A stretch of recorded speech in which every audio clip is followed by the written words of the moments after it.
जनाब उमर कहते हैं जब मैं खलीफा बना तो तीसरा दिन था, मेरे पास 3-4 छोटी छोटी बच्चियां आई, कहने लगे आप खलीफा है?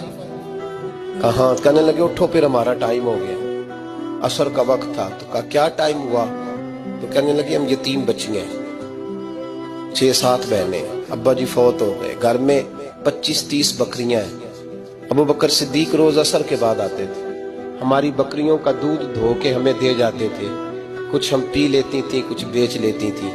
सुना है अब आप उनके रास्ते पे चलेंगे, अगर आप खलीफा तो चलिए ना, बकरियों का दूध धोना है। जनाब उमर कहते हैं छोटी छोटी बच्चियों के मैं पीछे चल रहा था और मैं रो रहा था। फरमाते रास्ते में एक सहाबी मिले तो कहने लगे उमर रो क्यों रहे हो?